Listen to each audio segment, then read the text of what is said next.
Hi all. Today we'll talk about memoization. Uh, we had to take in poll as well and to try to understand, whether we have heard about it or not, whether we are using it or not. So maybe we'll quickly discuss, what it is and how it can be used basically. So this is just a concept or a mechanism through which we do some sort of optimization, right, where we are using recursion. So we'll take one example and we'll see how this concept is being basically used to optimize our code.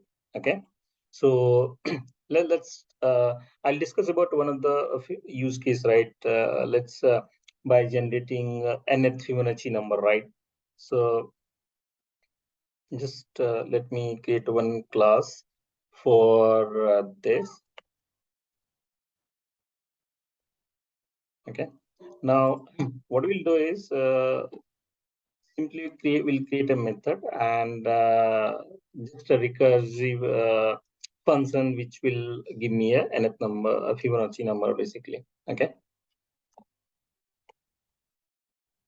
now I'm taking it long because maybe our calculation for larger number will go beyond range of integer. So yeah.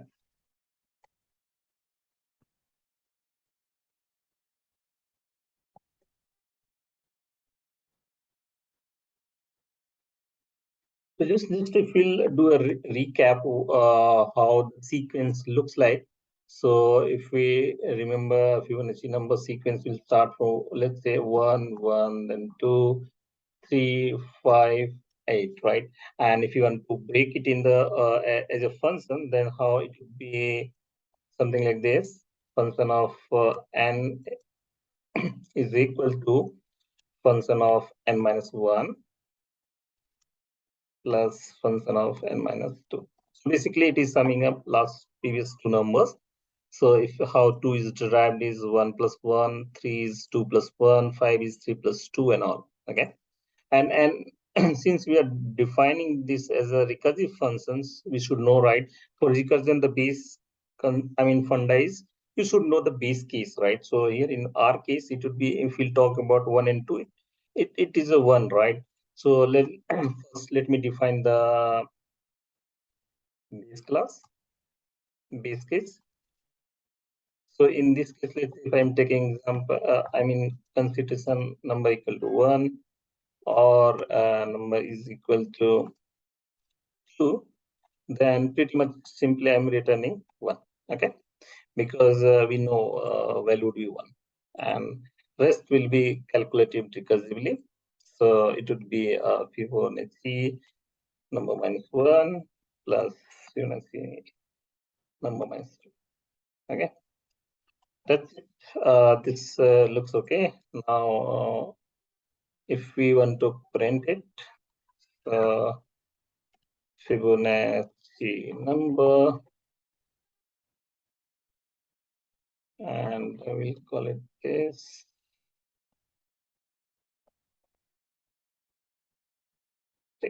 Okay, let's quickly run it and we'll see how it's working.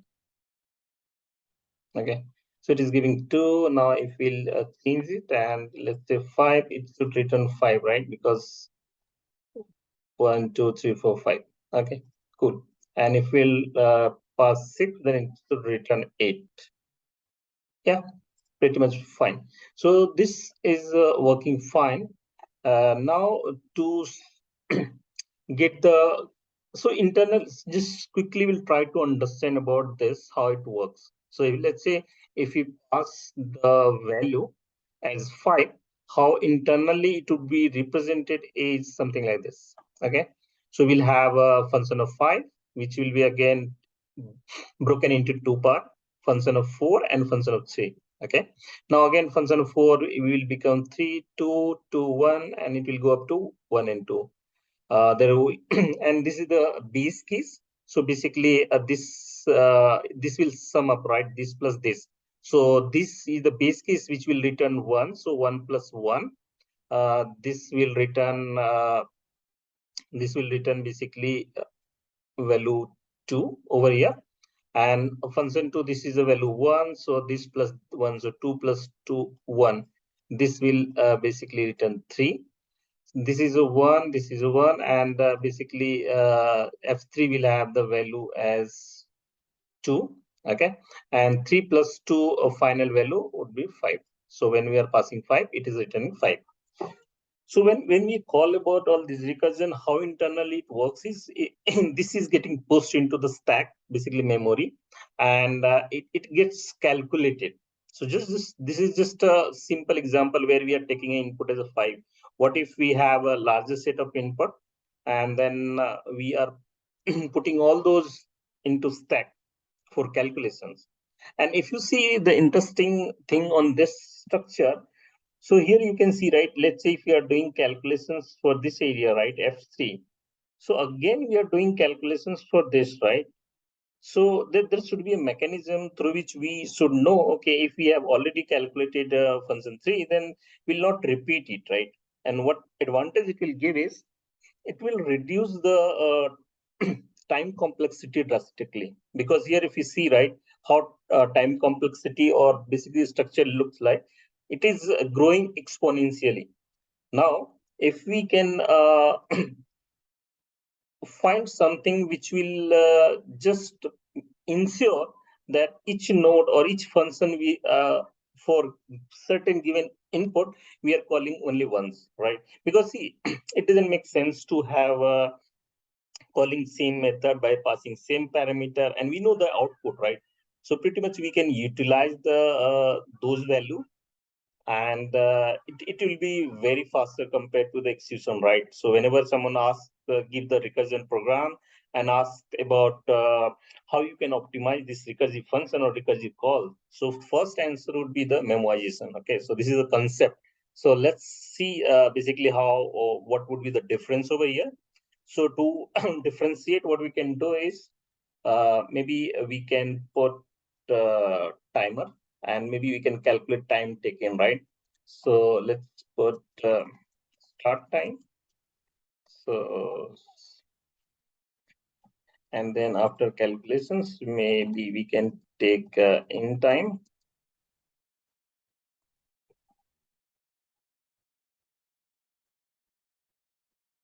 Okay, since I'm taking time in millisecond, let's see.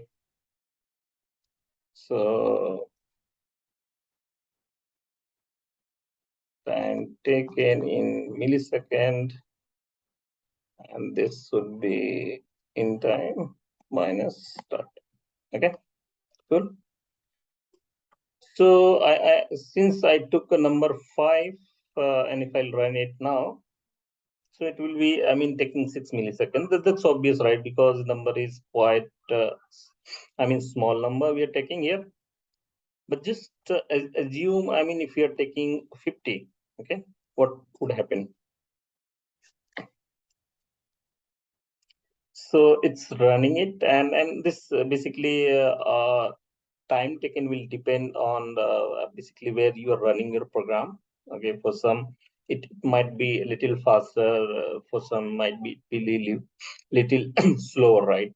So just as we'll see, it is calculating, and definitely, right, I mean, since we are passing the 50, so 50th Fibonacci number would be a very large number, and that's why it is taking a time. I assume it should be calculated. Yeah. So if you see, it calculated the number, and it is taking this much time, right? Which is a huge time. And eventually, if we can find out some mechanism which will reduce this time, so that we'll see how we can do it. Okay. So to apply the memoization concept over here, what we can do is we can define, let's say, a map. Okay. And basically we need input as integer, and we can define long, and this we call as, let's say, memo. Okay,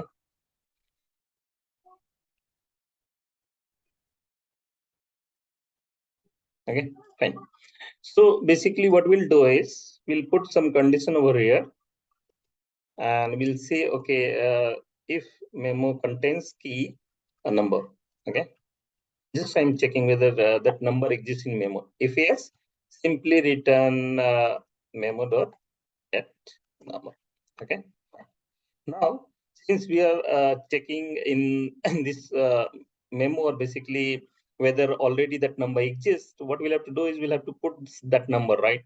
So what we can do is long result equals, we can copy it here, and this will get the, and then we'll put into this. So number is this, and then result is this. Okay. And then we can return result. Fine. Okay, just we modified it little bit, and if we'll run the same program using this memoization, so if you see the difference, right? So if you see the time, it was taken approx 33 seconds, and if we'll run using memoization, then you can see the difference. It is taking 10 milliseconds. Simply, if we are disabling the memoization and basically we are not storing the result and it is running, again, you can see it will take half a minute or maybe a minute, right? It depends how it is performing at that point of time. So basically, what we are doing over here is whatever value we are calculating, and just we are ensuring that method is not getting called twice or for the same input, right? And it will return, increase our time complexity as well. So definitely, it is a very good point. When we are working on the recursive function calls, we should know if we can how we can optimize this one. So you can see, right, it is taking around 39 seconds, right? And again, if I'll enable this, then pretty much it is taking 6 milliseconds. So this is, very useful, and one should know about it. So this is, I think we already discussed most of the things. Let me know if something is not clear to you. Maybe I'll try to clarify in subsequent videos. Okay. So yeah, till then, bye.